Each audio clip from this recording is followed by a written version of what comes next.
नमस्ते दोस्तों, आप सभी का स्वागत है हमारे इस प्यारे से यूट्यूब चैनल एईसी में। तो कैसे आप सभी, मैं आशा करता हूँ आप सभी अच्छे होंगे।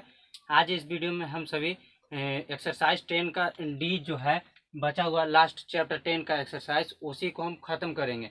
ये वन शॉट वीडियो होने वाला है। ये क्लास 6 का एक्सरसाइज है, क्लास 6 मैथ का भारतीय वन बुक का एक एक्सरसाइज है चैप्टर 10 का। देखिए, चैप्टर 10 वाला चैप्टर जो है वृत्त वाला है। तो वृत्त वाला चैप्टर बनाने से पहले वृत्त के बारे में कुछ हम सभी जान लेते हैं। वृत्त क्या होता है, इसका फार्मूला क्या होता है, इसमें क्या क्या होते हैं। देखिए, वृत्त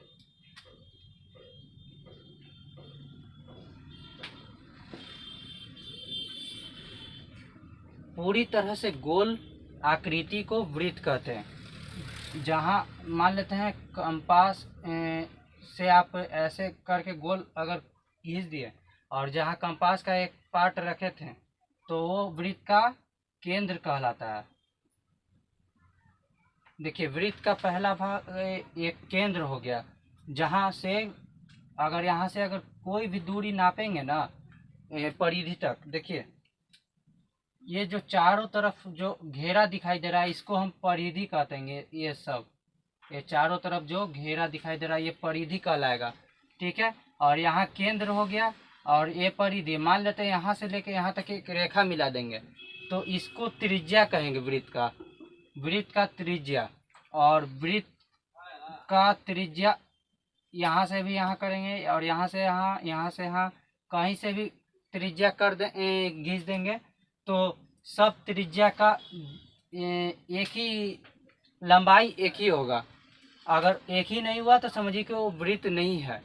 और वृत्त का त्रिज्या अनंत हो सकता है, एक वृत्त में अनंत अनगिनत त्रिज्या हो सकता है, लेकिन वृत्त का केंद्र एक ही हो सकता है, ठीक है। और वृत्त का देखिए, वृत्त जो है, अब व्यास पर आ जाता है। वृत्त का व्यास यहाँ केंद्र हो गया। देखिए, केंद्र से एक ऐसा रेखा जो परिधि के एक छोर से वृत्त के दूसरे छोर को केंद्र से होते हुए जाए उसे वृत्त का व्यास कहेंगे। मतलब कि एक छोर से दूसरे छोर पर वृत्त के केंद्र को से होते हुए जाए, या यहाँ से लेके यहाँ, या कहीं से भी। अगर मान लेते हैं ये यहाँ से यहाँ है, लेकिन देखिए ये वृत्त के केंद्र यहाँ है, यहाँ नहीं ना, वृत्त के केंद्र को टच करके नहीं गया तो ये वृत्त का जो व्यास है नहीं कहलाएगा। ये सब वृत्त के केंद्र को टच करके गया है तो इसलिए वृत्त का व्यास कहलाएगा। और जो टच करके नहीं जाएगा रेखा तो उससे भी कुछ न कुछ कहते हैं हम सभी, वो कहलाता है जीवा। जो वृत्त के केंद्र को छूते हुए न जाए वो वृत्त का जीवा कहलाएगा। अब देखिए, ये पूरा क्षेत्र जो होता है, पूरा क्षेत्र का, किसी भी क्षेत्र का क्षेत्रफल निकालने के लिए कहा जाता है तो ये पूरा वृत्त का क्षेत्रफल होता हो जाएगा यहाँ। और देखिए, पहले फार्मूला आपको लिखवा देते हैं, त्रिज्या का फार्मूला। त्रिज्या हम सभी कैसे निकालेंगे? त्रिज्या का फार्मूला होता है व्यास बटा 2। व्यास को डायमीटर भी बोलते हैं इंग्लिश में, तो इसको डी भी शॉर्ट में लिख सकते हैं, बटा 2। देखिए, त्रिज्या जब भी निकालना रहेगा व्यास से, मतलब कि व्यास दिया हुआ है और इसका देखिए इस छोर से यहाँ और यहाँ तक ये पूरा एक सीधा रेखा का आधा भाग जो होता है त्रिज्या कहलाता है, ठीक है। तो इसी को 2 से भाग दे देंगे तो त्रिज्या निकल जाएगा।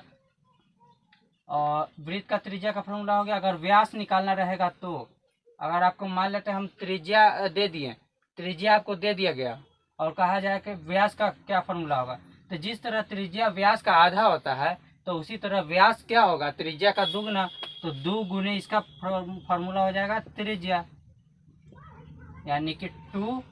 त्रिज्या को रेडियस भी बोलते हैं इंग्लिश में, तो 2 गुने r भी लिख सकते हैं, या 2r।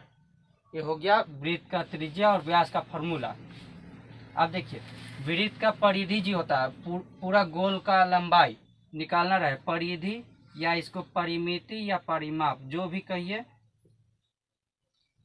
पहले 2 से गुना 2 और पाई से गुना करते हैं, इसको देखिए पाई पढ़ा जाता है, और आर मतलब रेडियस, इसको 2 पाई आर भी लिख सकते हैं।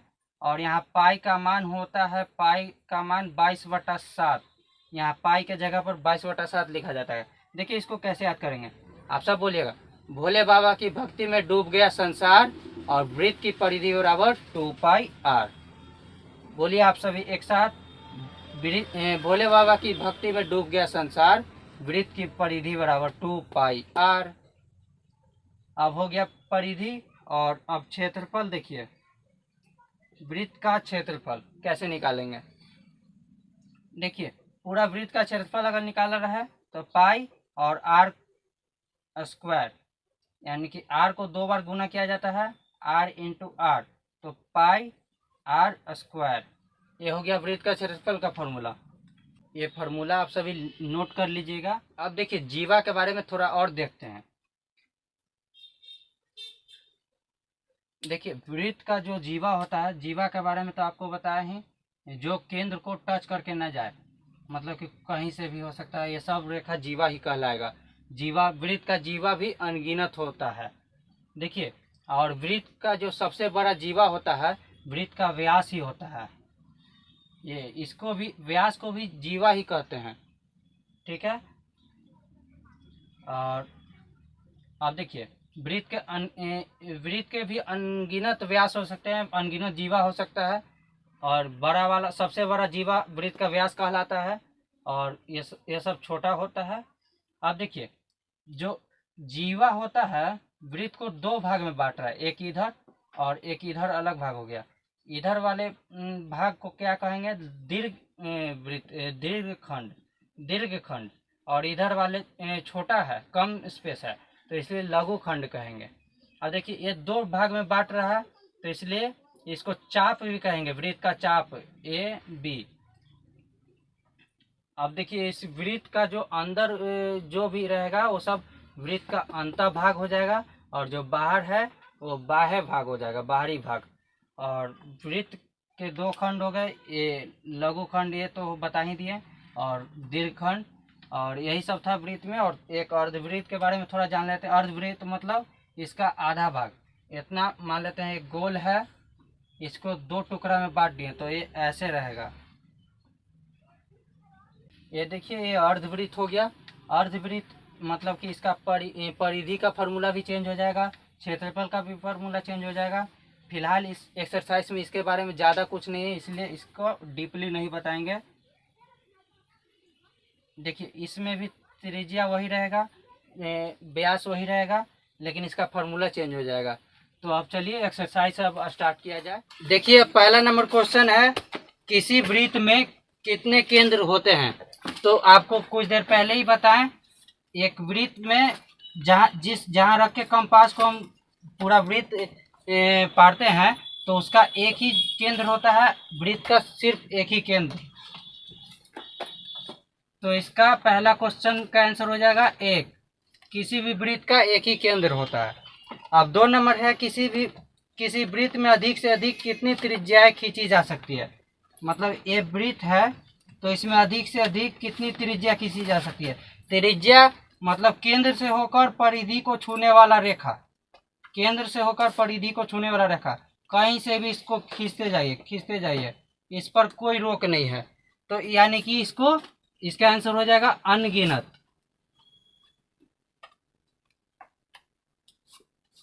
3 नंबर देखिए, किसी वृत्त में अधिक से अधिक कितने व्यास खींचे जा सकते हैं।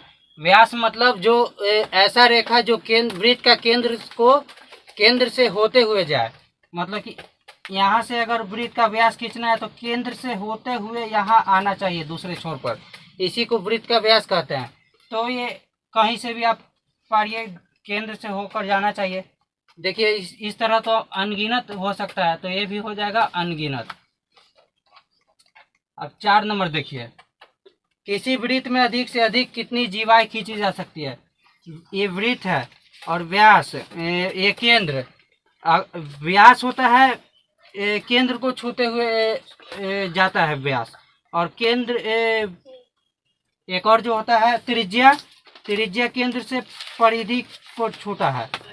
और जो जीवा होता है न केंद्र से केंद्र को टच न करे, मतलब कि इस परिधि से यहाँ इस सतह तक, यहाँ से यहाँ कहीं से भी पारिए, ये सब जीवा कहलाता है। तो ये भी अनगिनत हो सकता है।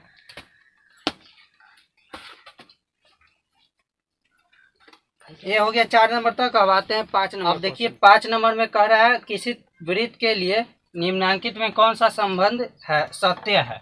मतलब यहाँ 4 को ऑप्शन दे दिया, चारों में कौन सा संबंध सही है।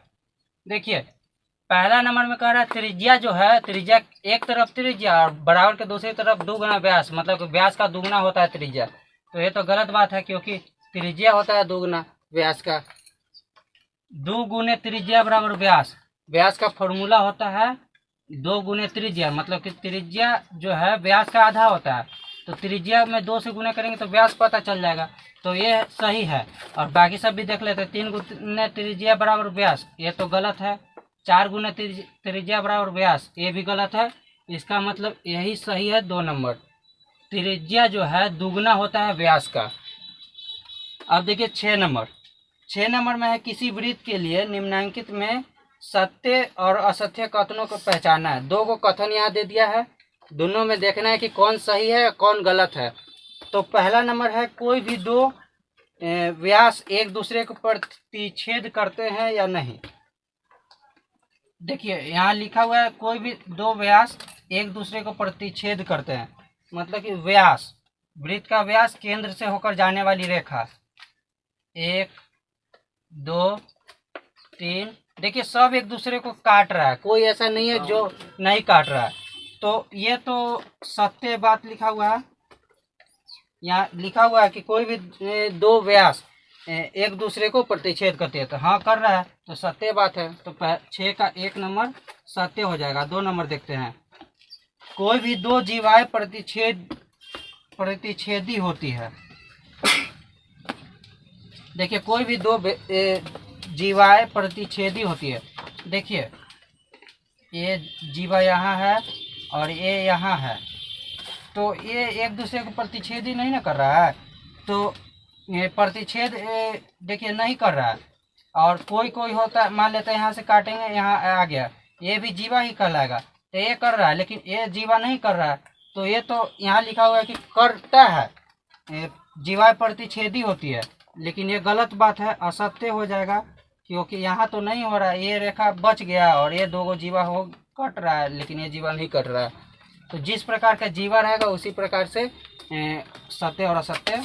यहाँ तो जो लिखा हुआ था कोई भी 2 जीवाएं प्रतिच्छेदी होती है, तो ये तो गलत बात है, असत्य हो जाएगा, इसलिए असत्य इसका आंसर। अब आते हैं इसके आएंगे 7 नंबर क्वेश्चन पे। अब देखिए 7 नंबर।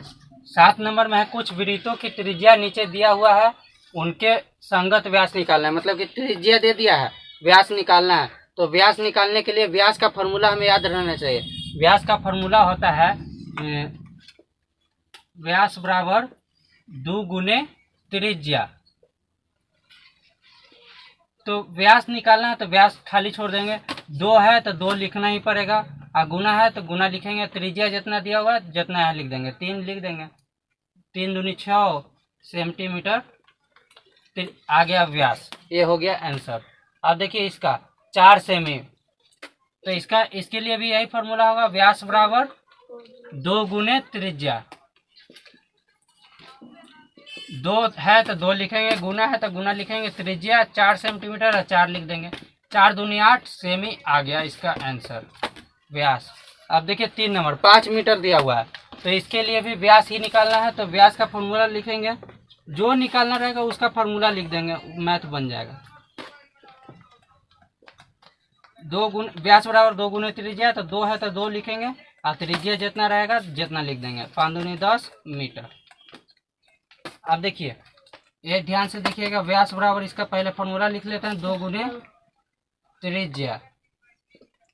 2 है तो 2 लिखेंगे, गुना है तो गुना, और त्रिज्या जितना दिया हुआ है लिख देंगे, 2.5 दिया हुआ है, 2.5 में गुना कर देंगे, 2.5 गुने 2 5 मीटर हो जाएगा आंसर। ये हो गया 7 नंबर। अब आते हैं इसके आएंगे 8 नंबर क्वेश्चन पे। अब देखिए 8 नंबर में है उसमें पिछले वाले क्वेश्चन में हम सभी व्यास निकाले थे, इसमें त्रिज्या निकालना है। उन वृत्तों के व्यास नीचे दिए गए हैं, उनकी संगत त्रिज्या निकाल लिए। तो इसमें त्रिज्या निकालना है, ये सब व्यास दिया हुआ है तो इस सब का त्रिज्या निकालना है। तो त्रिज्या निकालने के लिए त्रिज्या का फॉर्मूला हमें याद रहना चाहिए। त्रिज्या का फॉर्मूला होता है व्यास बटा 2। त्रिज्या जो है व्यास का आधा होता है, तो इसलिए व्यास बटा 2।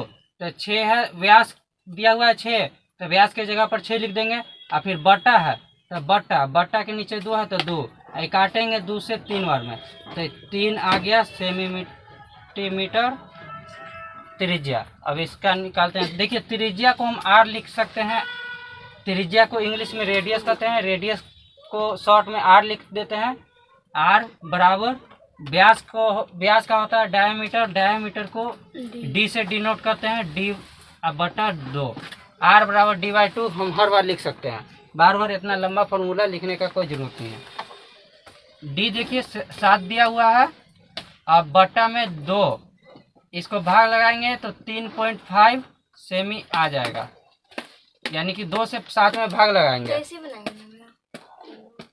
अब देखिए यहाँ भी लिखेंगे आर बराबर डी बाई 2, 8 बटा 2। डी दिया हुआ यानी कि व्यास दिया हुआ है 8, तो अब डी के जगह पर 8 लिख दिए बटा 2। इसको भी काटेंगे 4 बार में तो 4 मीटर आ गया। अब देखिए 4 नंबर पे आ जाता है। 4 नंबर में 9.4 मीटर व्यास दे दिया है, तो आर का त्रिज्या का फॉर्मूला लिख लेते हैं। आर बराबर डी बाई 2, डी दिया हुआ है 9.4 और बटा 2। तो देखिए अब पॉइंट के बाद एक अंक है, तो एक अंक का मतलब नीचे 10 गुना में हो जाएगा। अब इसको काटेंगे, पॉइंट हट गया, अब काटेंगे इसको, 2 से काटेगा ये 47 बार में, 10 से 47 में भाग देंगे तो 4.7 आ जाएगा। 4.7 मीटर इसका रेडियस आ गया, यानी कि त्रिज्या आ गया। अब 8 नंबर हो गया, अब आते हैं 9 नंबर। अब देखिए दोस्तों 9 नंबर में है कंपास और पेंसिल स्केल की सहायता से बनाना है हमें वृत्तों की त्रिज्या खींचना है, जिनकी त्रिज्या निम्नांकित दी हुई है।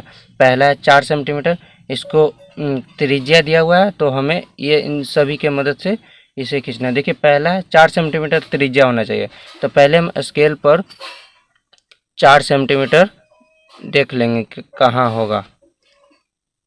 देखिए 0 से स्टार्ट करेंगे, 4 यहाँ है तो कंपास वहाँ ले जाएंगे। देखिए 0 से 4 के पास, 4 यहाँ है तो 4 के पास कंपास आ गया। तो अब यही जो नाप है यहाँ एक जगह ये रखेंगे और पूरा ये घुमा देंगे।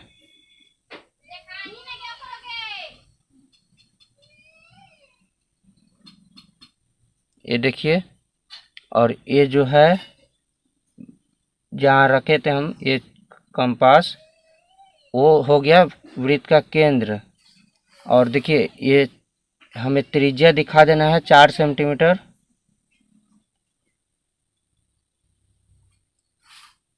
चार सेंटीमीटर यही त्रिज्या है, आप इसे नाप कर भी देख सकते हैं, 4 सेंटीमीटर ही होगा। देखिए 4 सेंटीमीटर ही है। अब आते हैं दूसरा नंबर 9 का 2 नंबर क्वेश्चन पे।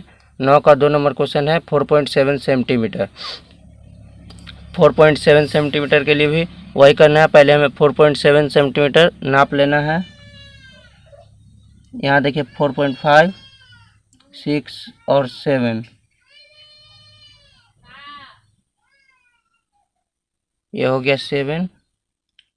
अब इसको भी यहाँ रखेंगे और इस कंपास को गोल घुमा देंगे।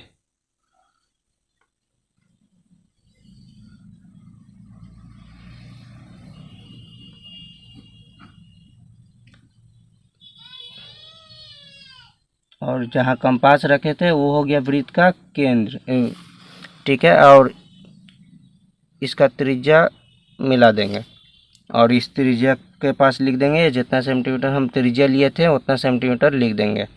और ये बन गया हमारा वृत्त 4.7 सेंटीमीटर का, और ये हो गया 4 सेंटीमीटर का। अब आते हैं इसके आएंगे 9 का 3 और 4 क्वेश्चन पे।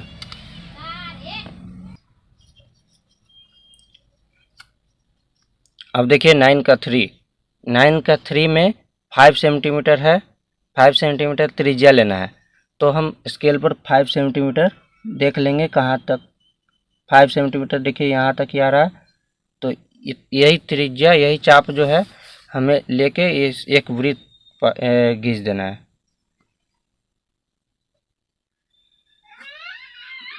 थोड़ा सा भी कंपास इधर उधर नहीं होना चाहिए, इस बात का हमें ध्यान रखना है, नहीं तो हमारा मैथ गलत हो जाएगा। ये देखिए हो गया 5 सेंटीमीटर का, और जहाँ जहाँ कंपास रखे थे वहाँ केंद्र हो गया वृत्त का, केंद्र का नाम दे देंगे और त्रिज्या को मिला देंगे। ये हो गया 5 सेंटीमीटर वाला वृत्त। अब देखिए, अब 4 नंबर क्वेश्चन पे आते हैं। 4 नंबर क्वेश्चन में है 5.2 सेंटीमीटर वाला वृत्त हमें खींचना है। अब देखिए 5.2 हम ले लेंगे, स्केल से देख के 5.2 वाला हम ले लेंगे, यानी कि 2 सेंटीमीटर ज़्यादा, 2 mm ज़्यादा। देखिए 5.2 हम ले लिए हैं। अब यहाँ रखेंगे, ऐसे इससे भी गोल घुमा देंगे कंपास को।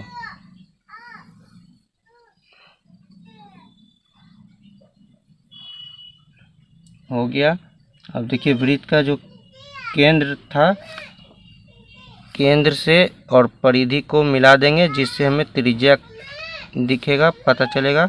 और त्रिज्या 5.2 सेंटीमीटर था, तो इसलिए 5.2 लिख देंगे। और इस तरह से वृत्त हम बनाने के लिए सीख गए। वृत्त इसी प्रकार से हमें बनाना है अगर त्रिज्या दिया हुआ रहेगा तो। अब चलिए, अब आते हैं बोर्ड पर 10 नंबर क्वेश्चन पे। अब देखिए 10 नंबर में है, नीचे के चित्रों को देखकर बताना है कि कौन कौन से बिंदु वृत्त के बहिर्भाग, अंतभाग एवं परिधि पर हैं। मतलब कि 3 चीज पर बताना कि तीनों का जगह कौन सब, इतना सा बड़ा ये सब पॉइंट है इसमें, और ये सब पॉइंट कौन कौन जगह पर है। तो पहला बताना है बहिर्भाग। बहिर्भाग यहाँ लिख लेते हैं। बहिर्भाग मतलब बाहरी भाग। बाहरी भाग पर देखते हैं वृत्त के बाहरी भाग पर कौन कौन पॉइंट है। देखिए वृत्त के बाहर ये सब तो अंदर वाला हो गया, और बाहर देखिए यही है डी और ई, तो डी ई हो गया बाहरी भाग। अंतभाग अब लिखते हैं, अंतभाग। अंतभाग मतलब कि अंदर, वृत्त के अंदर। देखिए पी है, क्यू है, एल एम नहीं होगा क्योंकि ये न तो अंदर है न ही बाहर है, ये सीधा परिधि पर है, वृत्त के परिधि पर है, लाइन पर है, तो इसलिए ये दोनों को नहीं लिखेंगे, ये पी और क्यू होगा, सिर्फ पी एवं क्यू। अब देखिए, अब परिधि पर देखते हैं, परिधि पर भी कौन कौन बिंदु है वो भी लिखना है। देखिए बाहर वाला हो गया, अंदर वाला हो गया, जो बाहर न अंदर सीधे परिधि पर है यानी कि पाई पर है, उसको अब लिख देंगे। तो एल और एम जो है परिधि पर है, तो परिधि पर एल एवं एम हो गया।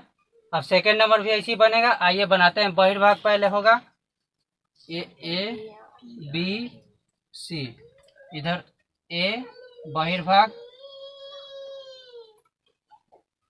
बहिर्भाग में देखिए बाहरी भाग मतलब ये वृत्त से कौन कौन बाहर है, पी है, ए नहीं है, आर है, क्यू है, पी आर क्यू, यही तीनों बाहर है, बाकी सब परिधि पर है जो आपको बाहर देखने में लग रहा है।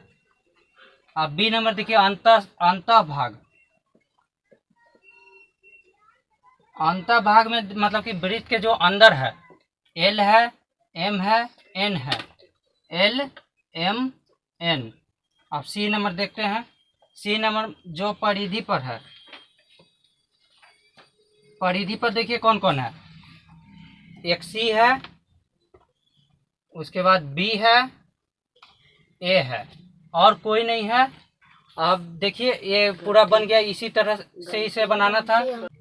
अब आते हैं इसके आगे 11 नंबर क्वेश्चन पे। अब देखिए 11 नंबर में है, दिए गए चित्र के आधार पर निम्नलिखित प्रश्नों के उत्तर देना है। 6 को क्वेश्चन दिया हुआ है, 6 क्वेश्चन का इस चित्र को देख के आंसर देना है। ओ ए वृत्त का पहला नंबर है, ओ ए वृत्त का क्या है। ओ ए देखिए, ओ ए मतलब कि ये केंद्र है ओ से लेके ए तक जाने वाला रेखा क्या कहलाता है, त्रिज्या कहलाता है। तो पहला हो जाएगा त्रिज्या। अब देखिए दूसरा BC वृत्त का क्या है, B और C एक देखिए केंद्र को छूते हुए जा रहा है, केंद्र से होकर जाने वाला रेखा को एक परिधि से होकर परिधि पर जाने वाले रेखा को व्यास कहते हैं वृत्त का, तो ये व्यास हो गया। अब 3 नंबर देखिए छायांकित भाग CDQ वृत्त का क्या है, तो CDQ ये वृत्त का लघु वृत्तखंड है, लघु वृत्तखंड। अब 4 नंबर देखिए छायांकित भाग AOB वृत्त का क्या है, छायांकित भाग AOB वृत्त का क्या है, देखिए त्रिज्य खंड है, त्रिज्य खंड। अब 5 नंबर 2 बिंदुओं के नाम लिखें जो वृत्त के अंत बिंदु है, मतलब कि वृत्त के जो अंदर 2 बिंदु है उसका नाम लिखना है। पहला तो एगो P हमें साफ साफ दिख रहा है, एगो देखिए वृत्त का केंद्र पर O बिंदु है, तो ये भी हो जाएगा O एवं P। अब 6 नंबर रेखाखंड CD वृत्त का क्या है, रेखाखंड C और D वृत्त का देखिए एक जीवा है, जो केंद्र से ना होकर रेखा जाए उसे वो सब जीवा कहलाता है, तो ये जीवा हो जाएगा। और इसी तरह ये एक्सरसाइज भी खत्म हो गया। मैं आशा करता हूँ आप सभी को ये वीडियो समझ में आया होगा। आप सभी का वीडियो देखने के लिए धन्यवाद। अब मिलते हैं आप सभी से अगले वीडियो में।